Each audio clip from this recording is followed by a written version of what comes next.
నమస్కారం, నా పేరు దివ్య. వార్తల్లో ముందుగా ముఖ్యాంశాలు.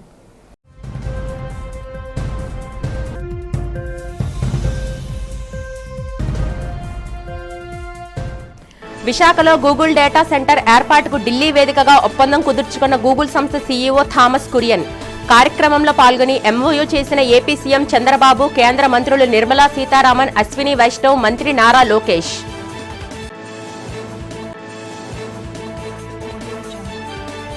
విశాఖ కేజీహెచ్లో చికిత్స పొందుతున్న కురుపాం గురుకుల పాఠశాల విద్యార్థులను పరామర్శించిన రాష్ట్ర మంత్రి గుమ్మడి సంధ్యారాణి. విద్యార్థులకు మెరుగైన సేవలు అందించడంలో ఎటువంటి రాజీ పడొద్దని వైద్యులకు సూచన. దక్షిణ నియోజకవర్గం 33వ వార్డులో వార్డు టీడీపీ అధ్యక్షుడు కర్రి నీలకంఠం ఆధ్వర్యంలో భారీ సంఖ్యలో టీడీపీ తీర్థం పుచ్చుకున్న వైసీపీ నాయకులు, కార్యకర్తలు. టీడీపీ కండువా వేసి పార్టీలోకి ఆహ్వానించిన పార్టీ దక్షిణ ఇన్ఛార్జ్ ఎన్టీఆర్ వైద్య సేవా చైర్మన్ సీతంరాజు సుధాకర్. సాలూరు మండలం వ్యవసాయ ఉద్యావన శాఖల అధికారులతో కలిసి మామిడిపల్లిలో పర్యటించిన మన్యం జిల్లా కలెక్టర్ డాక్టర్ ప్రభాకర్ రెడ్డి. జిల్లాలో ప్రతి రైతు ఓ వ్యాపారిగా ఎదిగేలా అధికారులకు దశాదిశ సూచించాలని ఆదేశం. ఐటీ దిగ్గజ సంస్థ గూగుల్ విశాఖలో అడుగు పెడుతుందని ఏపీ సీఎం చంద్రబాబు అన్నారు. గతంలో హైదరాబాద్లో హైటెక్ సిటీను అభివృద్ధి చేశామని, ప్రస్తుతం విశాఖను ఐటీ హబ్గా తీర్చిదిద్దబోతున్నట్లు చెప్పారు. విశాఖపట్నంలో గూగుల్ డేటా సెంటర్ ఏర్పాటుపై ఢిల్లీలో ఆ సంస్థతో ఏపీ ప్రభుత్వం ఒప్పందం సందర్భంగా భారత్ ఏఏ శక్తి పేరిట నిర్వహించిన కార్యక్రమంలో సీఎం పాల్గొని మాట్లాడారు. ఈ కార్యక్రమంలో కేంద్ర మంత్రులు నిర్మలా సీతారామన్, అశ్విని వైష్ణవ్, రాష్ట్ర మంత్రి నారా లోకేష్, గూగుల్ ప్రతినిధులు పాల్గొన్నారు. ఆనాడు హైదరాబాద్కు మైక్రోసాఫ్ట్ తీసుకొచ్చాం, ప్రస్తుతం విశాఖకు గూగుల్ను తీసుకొస్తున్నామన్నారు. సాంకేతికతలో నూతన ఆవిష్కరణలు వస్తున్నాయన్నారు. Digital connectivity, data center, AI, real time data కనెక్షన్లు ముఖ్యమైనవి. సాంకేతికతను అందిపుచ్చుకోవడంలో ఏపీ ముందుంటుందన్నారు. 2047 నాటికి వికసిత భారత్ మనందరి లక్ష్యం. హార్డ్ వర్క్ కాదు, స్మార్ట్ వర్క్ నినాదం తీసుకొచ్చామని పేర్కొన్నారు. 5 ఏళ్లలో గూగుల్ $1 బిలియన్ ఖర్చు పెడతామని సంతోషదాయకమని స్పష్టం చేశారు. విశాఖలో గూగుల్ డేటా సెంటర్ ఏర్పాటులో ప్రధాని మోదీ కీలకంగా వ్యవహరించారన్నారు. ప్రధానితో పాటు కేంద్ర మంత్రులు అశ్విని వైష్ణవ్, నిర్మలా సీతారామన్కు ధన్యవాదాలు తెలిపారు. ఈ విషయంలో మంత్రి నారా లోకేష్ చొరవ అభినందనీయమని కొనియాడారు.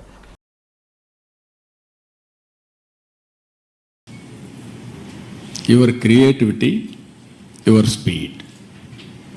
That is very, very important. Just now, our friend has shown transformational changes in information technology.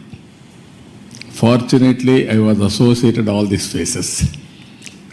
From iTech City and IT promotion started in Hyderabad, that is late 90s. Today, 2025, we are talking about data center and artificial intelligence. Really, it is very inspiring. And also Visakhapatnam, at that time Hyderabad, now Visakhapatnam. Even Hyderabad, I brought Microsoft at that time. First time Microsoft has come to Hyderabad. Today, Google has come to Visakhapatnam. We are very happy. According to me, we are in an inspiring time. Technology is matured. I have seen once landline telephones. It was ornamental.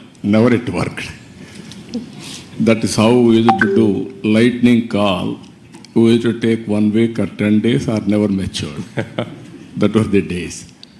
Now, even everybody is having a smartphone.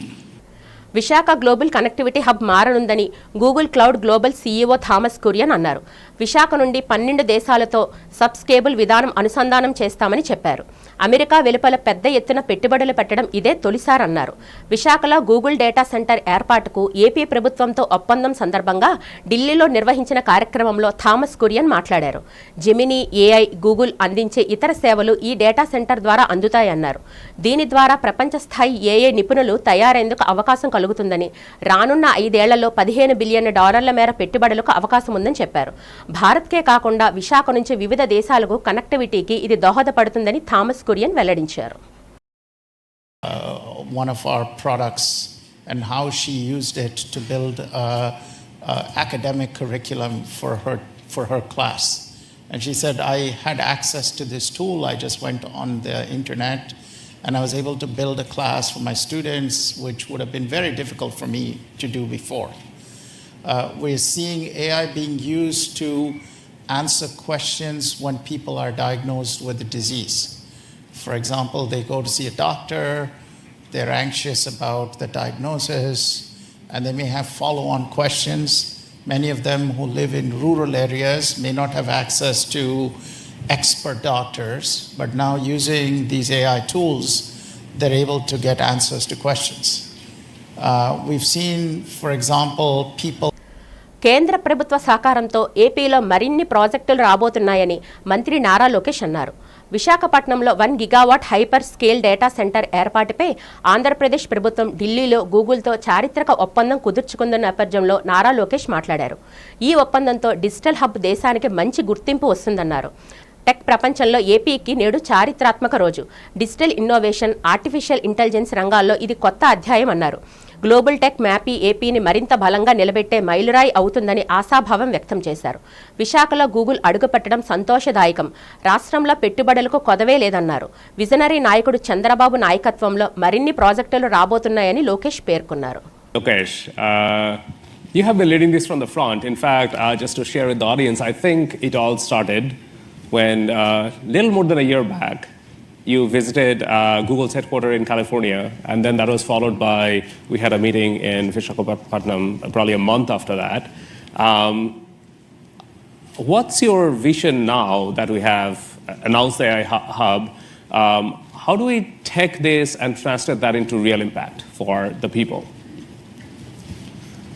I think it's deja vu.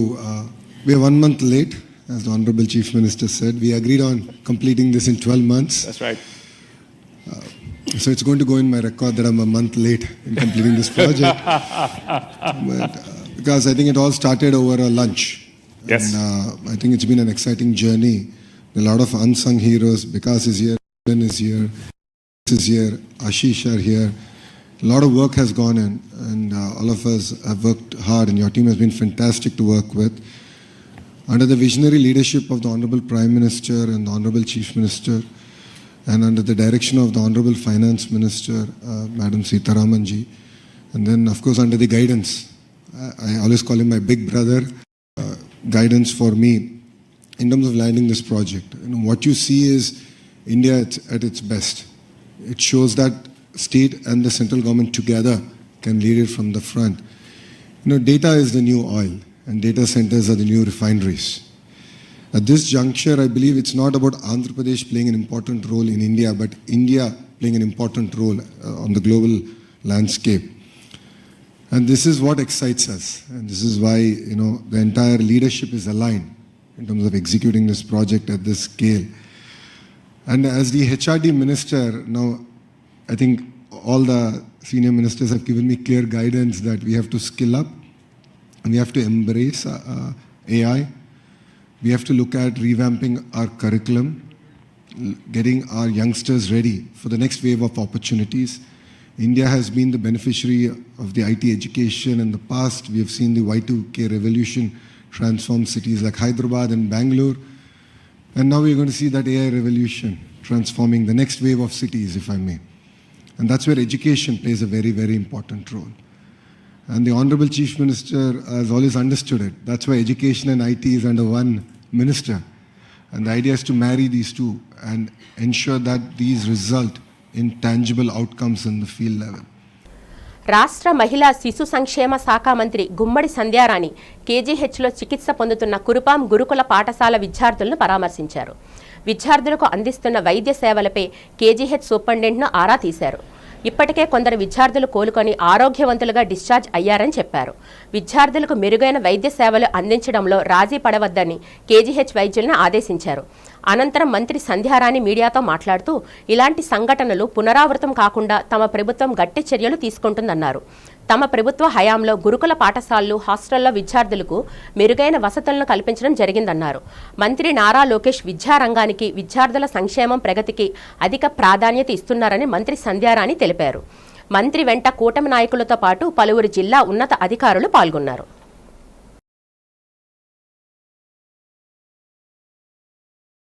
ప్రతిపక్షం వాళ్ళు ఏదో ఒకటి మాట్లాడుతూ ఉంటారు. ఎందుకంటే రాజకీయం చేయడం తప్ప పిల్లల ఆరోగ్యం గురించి వాళ్ళు మాట్లాడలేదు. అక్కడ ఆర్ఓ ప్లాంట్ ఉంది. అయితే మిగిలిన అన్ని హాస్టల్స్లో కూడా ఒక పక్క గురుకులాల్లో కానీ, ఇంకొక పక్క రెసిడెన్షియల్ స్కూల్స్లో కానీ, హాస్టల్స్లో కానీ, ఆశ్రమ్ స్కూల్స్లో కానీ, అలాగే ఏకలవ్య మోడల్ స్కూల్స్, ఏ స్కూల్స్ అయినా మొత్తం గిరిజన సంక్షేమ శాఖ ఆధ్వర్యంలో ఉన్నటువంటి 787 స్కూల్స్ అన్నిటిలో కూడా ఆర్ఓ ప్లాంట్స్, అలాగే టాయిలెట్స్, ఇవన్నిటికీ, అలాగే ఎక్కడెక్కడైనా ఇంకా ఏమైనా చిన్న చిన్న రిపేర్స్ ఉంటే వాటన్నిటికి కూడా గౌరవ ముఖ్యమంత్రి గారు నిన్ననే 90 కోట్లు శాంక్షన్ చేయడం కూడా జరిగింది. వాటితో అన్నిటికీ ఎక్కడెక్కడ ఏ సమస్యలు ఉన్నాయో, చిన్న చిన్న సమస్యలున్నా అవన్నీ కూడా క్లియర్ చేయడానికి మేము ముందుకు వస్తున్నాం. ఎందుకంటే ఇంతకు పూర్వమే కొన్ని హాస్టల్స్కి 155 కోట్లు ఆల్రెడీ రావటం, కొన్ని హాస్టల్స్కి కాంపౌండ్ వాల్స్, కొన్ని హాస్టల్స్కి ఆర్ఓ ప్లాంట్స్, కొన్ని హాస్టల్స్కి టాయిలెట్స్ ఇవన్నీ కూడా నిర్మించడం జరిగింది. ఇంకా కొన్ని ఎక్సెస్ ఉన్నాయి. అన్ని రిపోర్ట్స్ తెప్పించుకోవటం వల్ల నిన్ననే 90 కోట్లు కూడా శాంక్షన్ చేశారు ముఖ్యమంత్రి గారు. పాలకులు అభివృద్ధితో పాటు ప్రజా సంక్షేమానికి పెద్దపీట వేయాల్సిన బాధ్యత ఉందని ఇండియన్ పొలిటికల్ ఇన్స్టిట్యూషన్ సంస్థ కార్యదర్శి ప్రొఫెసర్ పి ప్రేమానందం అభిప్రాయపడ్డారు. ఏయూలో జరిగిన కార్యక్రమంలో ఆయన మీడియాతో మాట్లాడుతూ ఈ సంస్థను భారత తొలి ప్రధాని జవహర్లాల్ నెహ్రూ ప్రారంభించారని గుర్తు చేశారు. నాటి నుంచి దేశంలో ప్రభుత్వాలు ప్రజలకు ఏ అంశాలపై దృష్టి సారించాలో సూచించడం జరుగుతుందన్నారు. అభివృద్ధి, ప్రజా సంక్షేమం సమాంతరంగా జరగాల్సిన అవసరం ఉందన్నారు. సంక్షేమం పేరుతో ఉచితాలను అధికారుల కోసం ఎక్కువగా అమలు చేస్తే ఆర్థిక వ్యవస్థ దెబ్బతినే ప్రమాదం ఉందన్నారు. ఫలితంగా దేశ రాష్ట్రాల ఆర్థిక వ్యవస్థ దెబ్బతింటే అభివృద్ధి ఘోరంగా పడిపోతుందని హెచ్చరించారు. దీన్ని దృష్టిలో పెట్టుకుని పాలకుల అభివృద్ధి, సంక్షేమం చేపడుతూ దేశ ఆర్థిక వ్యవస్థను బలోపేతం చేయాల్సిన అవసరం ఉందని ప్రొఫెసర్ ప్రేమానందం అభిప్రాయపడ్డారు. తమ సంస్థ పాలకులకు అనేక విషయాల్లో ఏం చేస్తే మంచిదో సూచనలు చేసిందని తెలియజేశారు. అయితే ఆచితూచి వైసీపీ నుంచి వచ్చేవారిని ఆహ్వానిస్తున్నామని తెలిపారు. తమ పార్టీ ద్వారాలు తెరిస్తే వైసీపీ ఖాళీ అవుతుందన్నారు. పార్టీ కోసం శ్రమించే కార్యకర్తలు, నాయకులకు అధిష్టానం తగిన గుర్తింపు ఇస్తుందని సీతంరాజు సుధాకర్, కర్రి నీలకంఠం తెలిపారు. ఈ కార్యక్రమంలో 33వ టీడీపీ యువ నాయకులు సురేష్తో పాటు పార్టీ అనుబంధ సంఘాల నాయకులు, కార్యకర్తలు పాల్గొన్నారు. ముఖ్య ఉద్దేశం Indian institute of public administration అనే సంస్థ భారతదేశంలో మొదటిసారిగా పాల్ అప్పుల్బీ అనే వ్యక్తి యొక్క ఆలోచన విధానాన్ని భారతదేశంలో ఉన్నటువంటి మొదటి ప్రధానిగా ఉన్నటువంటి జవహర్లాల్ నెహ్రూ గారు దీన్ని ప్రారంభించడం జరిగింది. ఈ యొక్క సంస్థ యొక్క ఉద్దేశం భారతదేశంలో ఉన్నటువంటి ప్రభుత్వ విధానాలని ఎలా తయారు చేయాలా, ఎలా రూపొందించాలా, రాజకీయ నాయకుల యొక్క ఉద్దేశంలో ఒక పక్క సంక్షేమం, మరో పక్క అభివృద్ధి ఎలా తీసుకురావాలనే దాని మీద దీన్ని ఆ రోజున ఉన్న భారత ప్రీతమ ప్రధానమంత్రి అయినటువంటి జవహర్లాల్ నెహ్రూ గారు దీన్ని ఏర్పాటు చేశారు. ఆ రోజు నుండి కూడా ఈ రోజు వరకు ఈ సంస్థ కంటిన్యూషన్గా ఈ దేశంలో ఉన్నటువంటి పాలసీస్ మీద ఎప్పటికప్పుడు నూతనమైనటువంటి వరవళ్ళు తయారు చేయడానికి, నూతన విధానాలను తయారు చేయడానికి, ప్రభుత్వ ఎమర్జింగ్ ట్రెండ్స్, పబ్లిక్ పాలసీస్. దక్షిణ నియోజకవర్గంలో వైఎస్ఆర్ కాంగ్రెస్ పార్టీకి చెందిన క్రియాశీలక నేతలు తెలుగుదేశం పార్టీ తీర్థం పుచ్చుకున్నారు. 33వ వార్డు టీడీపీ అధ్యక్షులు కర్రి నీలకంఠం ఆధ్వర్యంలో సుమారు 100 మందికి పైగా వైసీపీ కీలక నేతలు, కార్యకర్తలు టీడీపీ కండువా కప్పుకున్నారు. ఈ సందర్భంగా 33వ వార్డు కుమ్మరి కమ్యూనిటీ హాల్లో జరిగిన కార్యక్రమంలో దక్షిణ నియోజకవర్గ టీడీపీ ఇన్ఛార్జ్ ఎన్టీఆర్ వైద్య సేవా ట్రస్ట్ చైర్మన్ సీతంరాజు సుధాకర్ సమక్షంలో కర్రి నీలకంఠం, టీడీపీ సీనియర్ నేత బొడ్డు పోలారావు, వార్డు మాజీ టీడీపీ అధ్యక్షుడు ఆధ్వర్యంలో వైసీపీ నాయకులు, కార్యకర్తలు టీడీపీలో చేరారు. వారికి పార్టీ కండువా కప్పి పార్టీలోకి సాదరంగా ఆహ్వానించారు. అనంతరం సీతంరాజు సుధాకర్, కర్రి నీలకంఠం మాట్లాడుతూ చంద్రబాబు పాలన పట్ల ఆకర్షితులై పలువురు వైసీపీ నుంచి టీడీపీలోకి చేరేందుకు ఆసక్తి చూపుతున్నారన్నారు. అందరికీ నమస్కారం.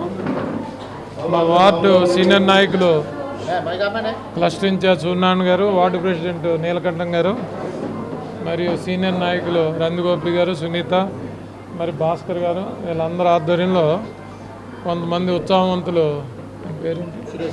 సురేష్ గారు ఆధ్వర్యంలో, కిషోర్ గారు, వీళ్ళందరూ ఆధ్వర్యంలో కొంతమంది టీడీపీ పట్ల ఆకర్షితులే పార్టీలో జాయిన్ అవ్వడం జరిగింది.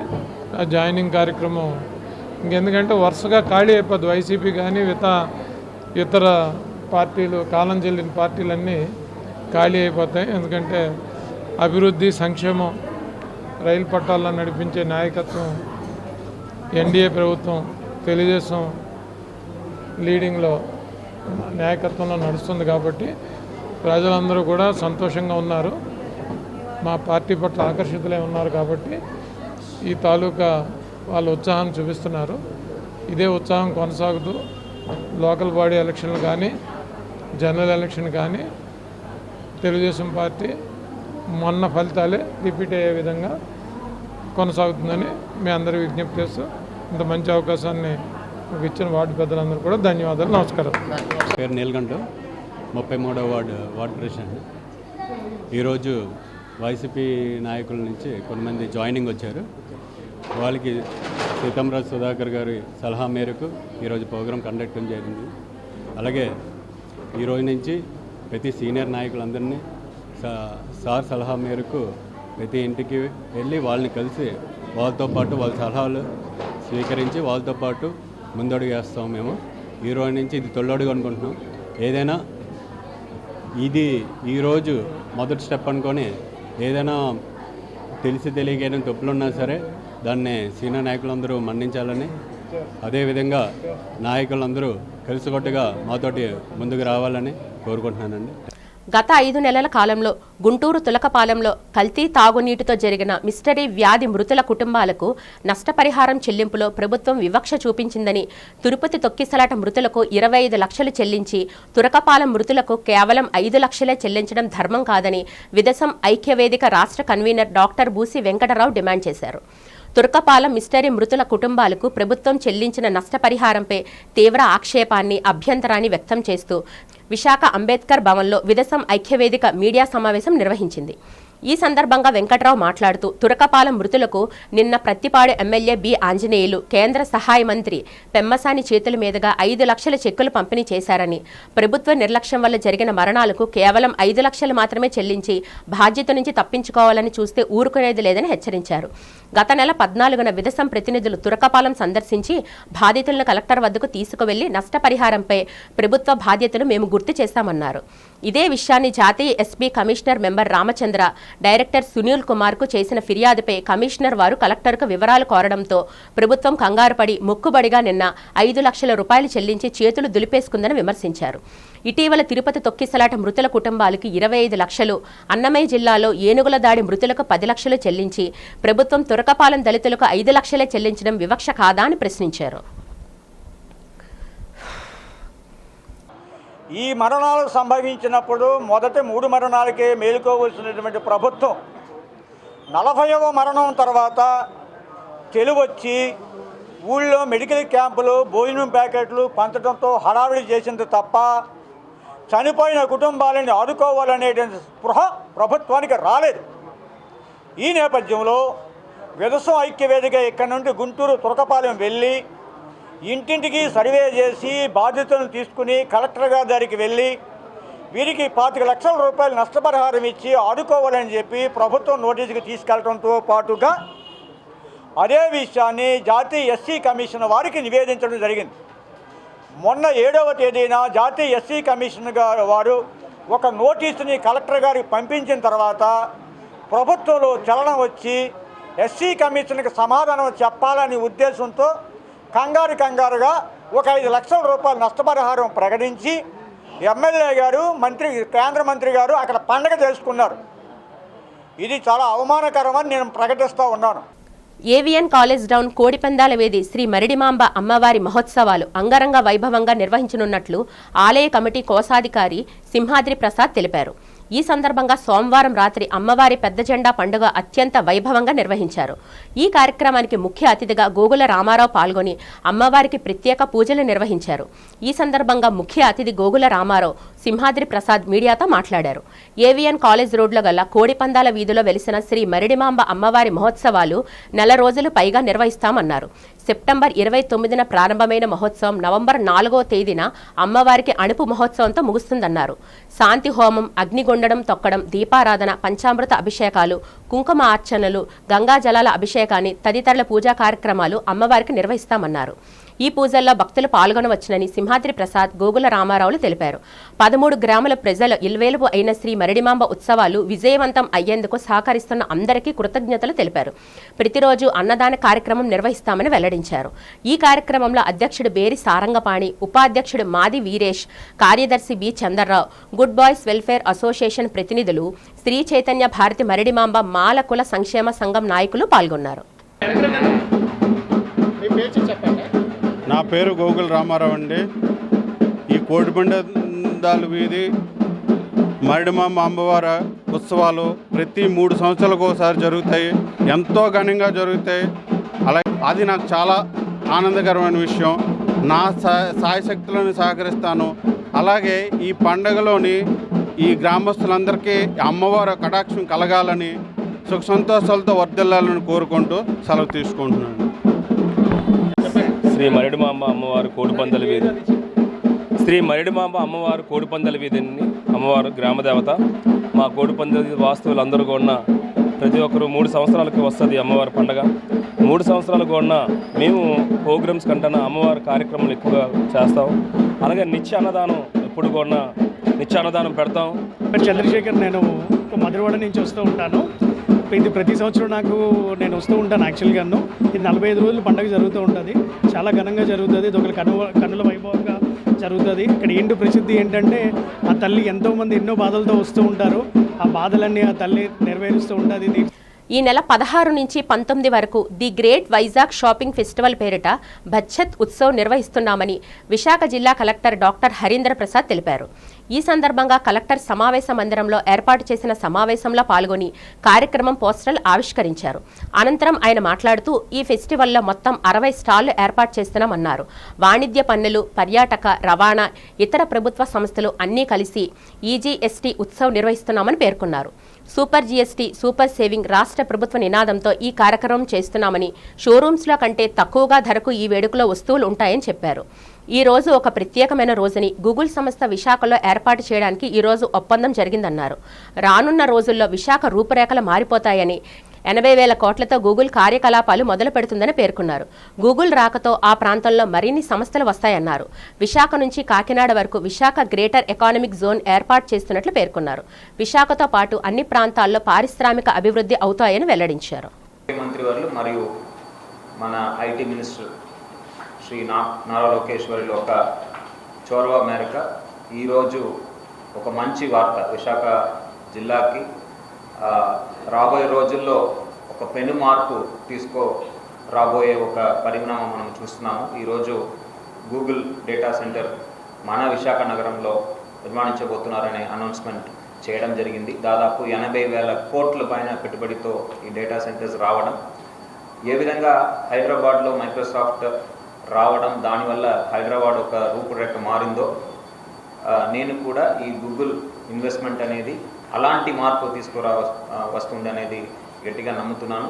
డెఫినెట్గా మన గౌరవ ముఖ్యమంత్రి వారు ఒక విషనరీ లీడర్షిప్తో మన ప్రాంతం ఇంకా మెరుగైన స్థాయికి ఎక్కువ ఉద్యోగ అవకాశాలు పెరిగే విధంగా ముందుకు వెళ్దామని నమ్ముతున్నాము. మొన్నే సిఫీ డేటా సెంటర్కి మనము శంకుస్థాపన గౌరవ ఐటీ శాఖ మంత్రి వారి చేతుల మీదుగా చేయడం జరిగింది. జీవీఎంసీ పరిధిలో పనిచేస్తున్న 1025 మంది ఆర్పీలకు బకాయి పడిన జీతాలను చెల్లించాలని ఏపీ మెప్మా ఆర్పీ ఉద్యోగుల సంఘం విశాఖ జిల్లా కమిటీ ప్రధాన కార్యదర్శి సిహెచ్ ఝాన్సీ డిమాండ్ చేశారు. ఆర్పీలకు బకాయి పడిన వేతనాలు చెల్లించాలని కోరుతూ పీజీఆర్ఎస్లో వినతి పత్రం అందజేశారు. జిల్లా కలెక్టర్కు ఆర్పీ సమస్యలను సంఘం నాయకులు విన్నవించుకున్నారు. ఈ సందర్భంగా ఝాన్సీ మాట్లాడుతూ 3 నెలలుగా జీతాలు చెల్లించకపోవడంతో ఆర్పీలు తీవ్ర ఇబ్బందులు పడుతున్నారని తెలిపారు. ప్రభుత్వం అమలు చేస్తున్న ప్రజా సంక్షేమ కార్యక్రమాలను ప్రజల్లోకి తీసుకువెళ్తూ సమర్థవంతంగా అమలు చేయడంలో ఆర్పీలకు కీలక పాత్ర పోషిస్తున్నారన్నారు. ఆర్పీల సమస్య పరిష్కారం పట్ల ప్రభుత్వం నిర్లక్ష్య వైఖరి అనుసరించడం తగదన్నారు. ఆర్పీలకు బకాయి పడిన 3 నెలల జీతాలను తక్షణమే చెల్లించాలని ఝాన్సీ కోరారు. కలెక్టర్కు వినతి పత్రం ఇచ్చిన వారిలో సంఘం నాయకులు G Dhanalakshmi, S Vandana, Satyavaralakshmi, Y Triveni, Lakshmi తదితరులు పాల్గొన్నారు. అందరికీ నమస్కారం అండి. నా పేరు ఝాన్సీ. నేను ఆర్పీ యూనియన్ జనరల్ సెక్రటరీని. మాకు గత సంవత్సరంన్నర నుంచి కూడా జీతాలు అనేవి కరెక్ట్ టైంలో అనేవి వేయట్లేదండి. ఒక 4 నెలలు, ఒక 5 నెలలు పెండింగ్ ఉంటే ఒక నెల వేయడం, మళ్ళీ ఒక 5 నెలలు 6 నెలలు అయ్యేసరికి మళ్ళీ ఇంకో నెల వేయడం, ఇలా అనేది జరుగుతుంది. ఈ జీతం మీద ఆధారపడి బతికే వాళ్ళు ఎన్నో మంది ఉన్నారు మా ఆర్పిల్లోని. ఇది రాకపోతే ఇల్లు కూడా గడవడం చాలా కష్టం. కాబట్టి ప్రతి నెల సక్రమంగా మాతో ఎలాగైతే పనులు చేయించుకుంటున్నారో అదే విధంగా మా వేతనాలు కూడా 10వ తారీఖు లోపు మాకు వేయవలసిందిగా మేము కోరుకుంటున్నాము. అలాగే మాకు వచ్చేది 8,000 అయితే 80,000 సరిపడా పని చెప్తున్నారు మాకు. ఈ పని భారం కూడా తగ్గించాలండి. అలాగే ఎలక్షన్ టైంలో చాలామందికి లాగిన్లు ఆపారు. ఆ లాగిన్లు కూడా వెంటనే తిరిగి వాళ్ళందరికీ ఇప్పించాలి. ఏంటంటే ఆ లాగిన్ లాగడం వల్ల ఆ పని భారం కూడా పక్కనున్న ఆర్పీల మీద పడుతుంది. కాబట్టి మేము ఇదివరకు కూడా చాలా లెటర్లు ఇచ్చాం. లాగిన్లు ఆగిన వాళ్ళందరికీ కూడా వెంటనే లాగిన్లు ఇచ్చేటట్టు ఎండీ గారికి మేము తెలియజేస్తున్నామండి. వేతనాలు వెంటనే మాకు చెల్లించవలసిందిగా కోరుతున్నాము. వేతనాలు కానీ కరెక్ట్గా వేయకపోతే మేము ధర్నా కూడా దిగుతామని. జిల్లాలోని ప్రతి రైతు ఓ వ్యాపారవేత్తగా ఎదగాలని, ఆ దిశగా అధిక రాబడి వచ్చే పంటలు, వాణిజ్య పంటల వైపు రైతులు మొగ్గు చూపాలని పార్వతీపురం మన్యం జిల్లా collector doctor N Prabhakar Reddy పేర్కొన్నారు.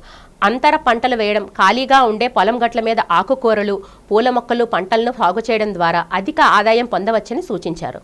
పొలాల్లో అధిక ఆదాయం వచ్చే విత్తనాలు వేయాలని, వరికి బదులుగా అధిక ఆదాయం వచ్చే పంటల దిశగా రైతులను అవగాహన కల్పించాలని స్పష్టం చేశారు. రైతులు makhana, oats, quinoa rice, black rice వంటివి వేసుకోవాలని సూచించారు. ప్రతి పంట మీద రైతుకు ఎక్కువ ఆదాయం వచ్చేలా డిపిఆర్ తయారు చేయాలని, ప్రతి రైతు వ్యాపారవేత్తగా ఎదిగేలా చొరవ చూపాలని గ్రామ వ్యవసాయ సహాయకులకు కలెక్టర్ దిశానిర్దేశం జారీ చేశారు. మంగళవారం సాలూరు మండలంలో మామిడిపల్లి ప్రాంతాన్ని వ్యవసాయ, ఉద్యావన శాఖల అధికారులతో కలిసి కలెక్టర్ సందర్శించారు. అనంతరం సాలూరు వ్యవసాయ మార్కెట్ కమిటీ సమావేశ మందిరంలో వ్యవసాయ శాఖ ఏర్పాటు చేసిన రైతులతో ముఖాముఖిలో కలెక్టర్ పాల్గొన్నారు. అంబేద్కర్ విగ్రహాన్ని ధ్వంసం చేయడానికి ప్రయత్నించిన అధికారులపై చర్యలు తీసుకోవాలని ప్రగతిశీల మహిళా సంఘం ప్రధాన కార్యదర్శి ఎం లక్ష్మి డిమాండ్ చేశారు. ఆర్డీఓ శ్రీలేఖ, పెందుర్తి ఎంఆర్ఓ, ఇతర రెవెన్యూ సిబ్బందిపై చర్యలు తీసుకోవాలని కోరుతూ జిల్లా కలెక్టర్కు పీజీఆర్ఎస్లో వినతి పత్రం అందజేశారు. అనంతరం కలెక్టరేట్ ప్రాంగణంలో లక్ష్మి మాట్లాడుతూ విగ్రహం తొలగింపుకు హైకోర్టు అనుమతించిందంటూ శ్రీకృష్ణ చెప్పడాన్ని ఖండించారు. అధికారులను తప్పుదోవ పట్టించి విగ్రహ తొలగింపుకు ప్రయత్నించిన శ్రీకృష్ణపై కూడా చర్యలు తీసుకోవాలని డిమాండ్ చేశారు. శ్రీకృష్ణ మాటల్ని నమ్మి ఆర్డీఓ, పెందుర్తి ఎంఆర్ఓ తమ సిబ్బందిని పంపించి విగ్రహపు తొలగింపుకు ప్రయత్నించారని తెలిపారు. అంబేద్కర్ విగ్రహ తొలగింపుకు ప్రయత్నించిన వారందరిపై కఠిన చర్యలు తీసుకోవాలని లక్ష్మి డిమాండ్ చేశారు. ఈ విషయంలో అధికారులు నిర్లక్ష్య వైఖరి అనుసరిస్తే ఆందోళన కార్యక్రమాలు తీవ్రతరం చేస్తామని హెచ్చరించారు. ఉన్న డబ్ల్యూపీ నెంబర్ 22,474 ఈ కేసు పెండింగ్ ఉన్నది. అందులో చందక శ్రీకృష్ణ అతని వ్యక్తి అంబేద్కర్ విగ్రహం ఉన్న స్థలము తనకి ఈ మధ్య తన స్థలంలో అంబేద్కర్ విగ్రహం పెట్టారు అని చెప్పేసి ఆ రోజు కోర్టుకు వెళ్లారు. అప్పుడు దానికి సంబంధించిన దాంట్లో ఆ హైకోర్టు స్పష్టంగా కలెక్టర్ గారికి దాని మీద ఆర్డర్స్ పాస్ చేయమన్నారు. కలెక్టర్ గారు గ్రౌండ్ రిపోర్ట్ రాయమని చెప్పేసి తహసీల్దార్ గారికి పంపారు. తహసీల్దార్ గారు గ్రౌండ్ రిపోర్ట్ పంపారు. అందులో ఏమన్నంటే ఈ 164 సర్వే నెంబర్ కలిగిన ఈ భూమి ప్రభుత్వ భూమి గయాలుగా ఉన్నది. అప్పుడు ఎవరో అంబేద్కర్ విగ్రహం పెట్టారు. 2020 నాటికి అంబేద్కర్ విగ్రహం పెట్టింది కాదు. అంతకు ముందు 15 సంవత్సరాల క్రితమే అంబేద్కర్ విగ్రహం అక్కడ ఉంది. గవర్నమెంట్ దాన్ని గుర్తించి అక్కడ బోరింగ్ కూడా వేసింది. దాని తర్వాత అక్కడ అంబేద్కర్ జయంతులు, వర్ధంతులు జరుగుతున్నాయి. ఆ స్థలాన్ని అంటే గయాలుగా ప్రభుత్వ భూమిగా ఉన్న స్థలాన్ని తర్వాత ప్రభుత్వము విఎంఆర్డీఏకి అప్పగించింది. విఎంఆర్డీఏ అక్కడ ప్లాట్లు వేసింది. ఆ ప్లాట్ లో ఎవరో దానికి సంబంధించిన దాని ప్లాట్లు వేయడం అది జరిగింది. దానికి సంబంధించిన దాంట్లో వీళ్ళు వచ్చి ఓనర్షిప్ ఇప్పుడు క్లెయిమ్ చేస్తున్నారు. ఉత్తరాంధ్ర ఆరాధ్య దైవం, ప్రముఖ పుణ్యక్షేత్రంగా విరాజిల్లుతున్న సింహాచలం శ్రీ వరాహలక్ష్మీ నృసింహస్వామి వారి నిత్య కళ్యాణం అత్యంత వైభవంగా జరిగింది. ఆర్జిత సేవల్లో భాగంగా అర్చక స్వాములు ఉత్సవమూర్తి గోవిందరాజస్వామిని ఉభయ దేవేరులతో మండపంలో అధిష్ఠింపచేశారు. నిత్య కళ్యాణంలో పాల్గొన్న భక్తుల గోత్రనామాలతో సంకల్పం చెప్పి పంచారాత్ర శాస్త్రగామ విధానంలో విశ్వక్సేనారాధన, పుణ్యవచనాలతో కార్యక్రమానికి శ్రీకారం చుట్టారు. కంకణధారణ, నూతన యజ్ఞోపవీత సమర్పణ, జీలకర్ర బెల్లం, మాంగళ్య ధారణ, తలంబ్రాల ప్రక్రియలు కమనీయంగా జరిపించారు. మంత్రపుష్పం, మంగళ శాసనాల తర్వాత భక్తులకు వేద ఆశీర్వచనాలు, శేషవస్త్రాలు, స్వామివారి ప్రసాదాలను అందజేశారు. అనంతరం స్వామివారి అంతరాలయ దర్శనం కల్పించారు.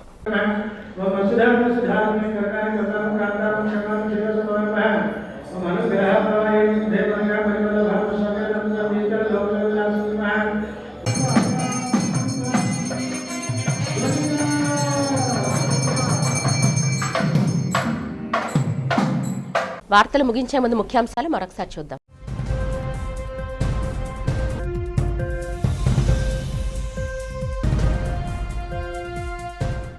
విశాఖలో గూగుల్ డేటా సెంటర్ ఏర్పాటుకు ఢిల్లీ వేదికగా ఒప్పందం కుదుర్చుకున్న గూగుల్ సంస్థ సీఈఓ థామస్ కురియన్ కార్యక్రమంలో పాల్గొని ఎంఓయూ చేసిన ఏపీ సీఎం చంద్రబాబు, కేంద్ర మంత్రులు నిర్మలా సీతారామన్, అశ్విని వైష్ణవ్, మంత్రి నారా లోకేష్.